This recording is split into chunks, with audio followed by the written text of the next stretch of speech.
That night is etched in my memory, though not for the reasons anyone might assume from the title. My husband and I never imagined that one evening would bring us face to face with a group of 5 men who would change the way we thought about safety, trust, and even the meaning of marriage.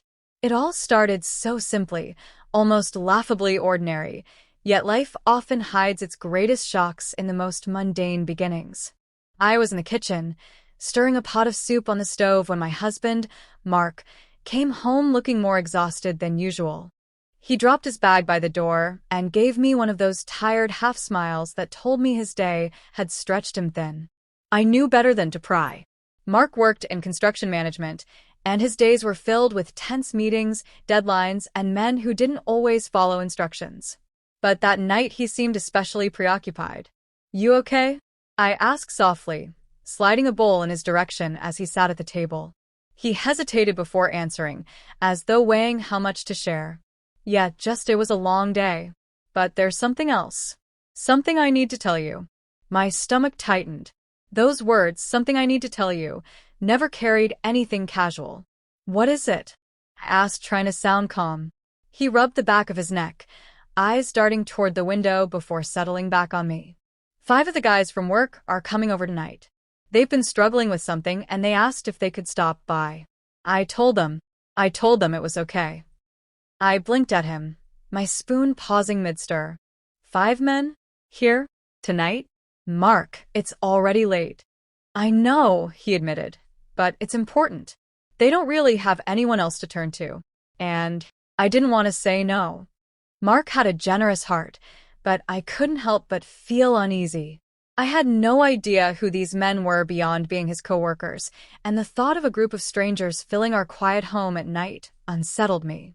Still, I trusted my husband, and I could see in his eyes that this wasn't just a casual favor. An hour later, the doorbell rang. One by one, 5 men stepped into our home, their boots tracking in bits of dirt, their jackets heavy with the smell of dust and cold air. They looked different from each other. One tall and broad-shouldered, another shorter and wiry, one with kind eyes behind glasses, another with tattoos creeping up his neck, and the last with hands that looked like they had weathered decades of hard work. At first, I hovered in the background, offering drinks, making space, trying to smile politely. But as they gathered in our living room, I noticed something unusual. These men weren't rowdy or careless. They were weighed down. Their faces carried a heaviness that made me uneasy. Mark cleared his throat. "So, tell her what you told me." The room grew still. Finally, the tallest of the 5, a man named Jack, spoke up. His voice cracked as he said, "We've been seeing things on the site. Things that don't make sense. And we needed someone to believe us." I frowned, confused. "Seeing things?" The one with glasses nodded, adjusting them nervously. "Voices when nobody's around. Tools moving. Lights cutting out. It's not just one of us. It's all of us. And today something pushed me. I swear I was alone." My heart skipped. They weren't here for a casual hangout. They were here because they were scared. As the night stretched on, they told their stories, each stranger, more chilling than the last. One described footsteps echoing through empty hallways. Another confessed he heard someone whisper his name when he was alone. Each man confirmed the other's story, their words weaving together into something that felt terrifyingly real. Mark sat beside me, his hand resting over mine, his eyes steady. He believed them. And in that moment I realized I did too. The strangest part wasn't their stories. It was the way the air in the room seemed to shift as they spoke, like the walls themselves were listening. A draft moved across the living room even though every window was shut. My skin prickled. "You believe us, don't you?" Jack asked, his eyes desperate. I swallowed hard. "Yes, I do." The 5 men exhaled as though they had been holding their breath for hours. For the first time, I saw relief wash over their faces. They weren't crazy. They weren't alone. Someone believed them.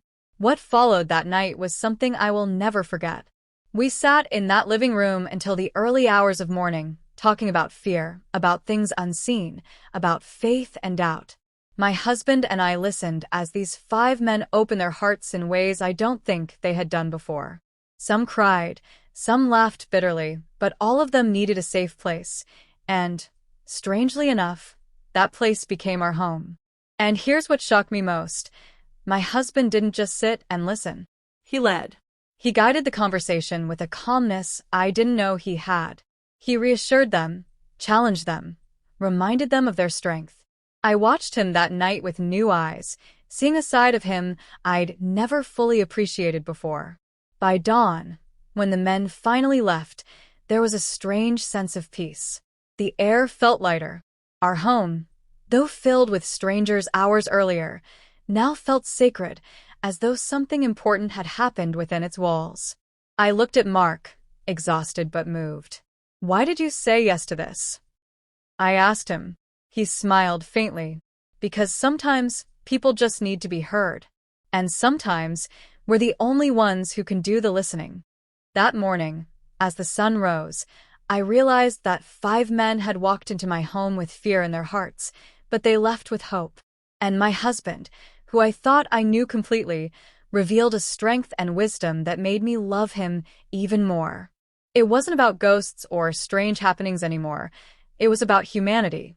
About how sometimes the scariest thing isn't what we see in the shadows, but the thought of facing it alone. And thanks to that night, none of them ever had to. Even now, when I look back, I can still see them sitting in our living room, 5 men with my husband watching, guiding, leading. Not in the way some might think from hearing just the title of the story, but in the truest, purest sense of what it means to stand together when the world feels unsteady. And that is why that night changed everything.